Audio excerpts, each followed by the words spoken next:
When I was working at the hospital, for me it was really lovely the way I was supporting people through my major. But once I came to the music, I resumed the music, I was wondering how can I support or make a change in the world through the music.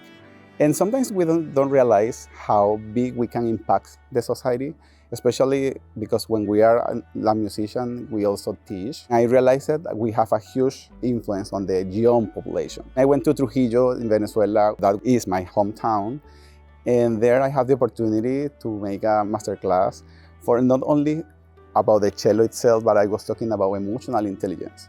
Well, how can we approach the world, the music, through emotional intelligence and music at the same time? Of course, I was working on technique, but also how can I support people through the mindset? It was really important and surprising for me, but I had a great time there. And that also motivated me to keep working harder and also to understand that we need to pay attention to the process, not only to the results. When I was 13 years old, I had a stroke, and that is really sensitive for me. At that time, my life expectancy was really short, 1 in 1,000. And the doctor told my mom if I survive, I was going to get blind. Somehow, well, here I am, I survived, and I'm not blind. I'm really grateful. God gave me another opportunity to be here and to be helping people, supporting people. I'm not trying to be an angel, I am not, but I'm really positive I am a miracle. Just being here is a huge accomplishment for me. Being a musician, not only enjoying the music, but getting a degree in another language, another country. And I'm really grateful to be here because to come here, it wasn't on my plans. But I met my professor in a symphony festival, and my professor asked me to come over and study with him. And I was like, at the beginning I was, of course, excited because I decided like I really want to be a musician, to work as, and I really wanted to improve. Aran Lewis, I call him my American dad because he is not only a great musician, he's also a great human being.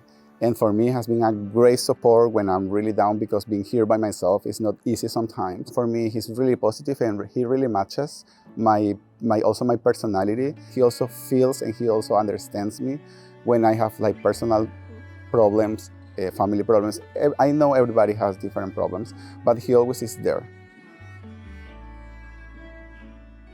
I would love here, I have the opportunity not only to get my degree, but also I'm teaching and playing around the area. I would love to get a full-time job in an orchestra.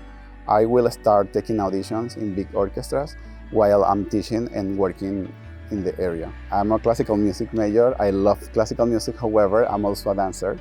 So I really love listening to salsa, especially when we are like a little down, under weather, and I motivate myself with salsa and with Latin music, like cheerful music.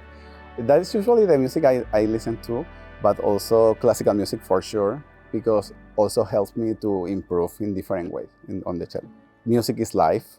Music is life because I think when you have different feelings and you have a plus with the music, if you are sad and you listen to that kind of specific music, but also when you feel like really, when you are cheerful and when you are so excited, you also listen to different kind of music, but it's still music.